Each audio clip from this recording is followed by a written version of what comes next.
తెలంగాణ సర్కార్కు సుప్రీంకోర్టులో ఎదురుదెబ్బ తగిలింది. విద్యుత్ కొనుగోళ్లు ఒప్పందాల్లో అవకతవకలపై విచారణకు ఏర్పాటు చేసిన కమిషన్ చైర్మన్ ను తప్పించాలని సుప్రీంకోర్టు ఆదేశించింది. తక్షణమే విద్యుత్ విచారణ కమిషన్ చైర్మన్ జస్టిస్ నరసింహారెడ్డిని మార్చాలని కోరింది. ఆయన స్థానంలో కొత్త జడ్జిను నియమించాలని ఆదేశించింది. తెలంగాణ ప్రభుత్వం ఏర్పాటు చేసిన విద్యుత్ కమిషన్ రద్దు చేయాలంటూ కేసీఆర్ దాఖలు చేసిన పిటిషన్పై సుప్రీంకోర్టులో వాడివేడి వాదనలు జరిగాయి. అయితే ఈ పిటిషన్ విచారణ సందర్భంగా సుప్రీంకోర్టు ప్రధాన న్యాయమూర్తి జస్టిస్ చంద్రచూడ్ కీలక వ్యాఖ్యలు చేశారు.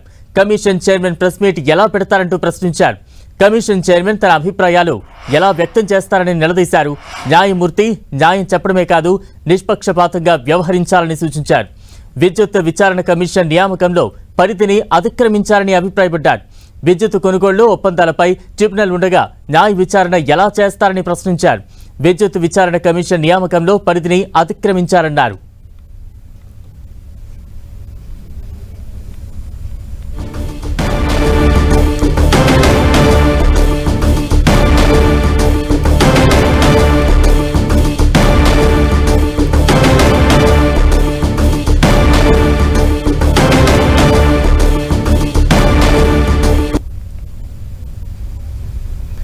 తెలంగాణ సర్కార్కు సుప్రీంకోర్టులో ఎదురుదెబ్బ తగిలింది. విద్యుత్ కొనుగోళ్లు ఒప్పందాల్లో అవకతవకలపై విచారణకు ఏర్పాటు చేసిన కమిషన్ చైర్మన్ ను తప్పించాలని సుప్రీంకోర్టు ఆదేశించింది. తక్షణమే విద్యుత్ విచారణ కమిషన్ చైర్మన్ జస్టిస్ నరసింహారెడ్డిని మార్చాలని కోరింది. ఆయన స్థానంలో కొత్త జడ్జిను నియమించాలని ఆదేశించింది. తెలంగాణ ప్రభుత్వం ఏర్పాటు చేసిన విద్యుత్ కమిషన్ను రద్దు చేయాలంటూ కేసీఆర్ దాఖలు చేసిన పిటిషన్పై సుప్రీంకోర్టులో వాడివేడి వాదనలు జరిగాయి. అయితే ఈ పిటిషన్ విచారణ సందర్భంగా సుప్రీంకోర్టు ప్రధాన న్యాయమూర్తి జస్టిస్ చంద్రచూడ్ కీలక వ్యాఖ్యలు చేశారు.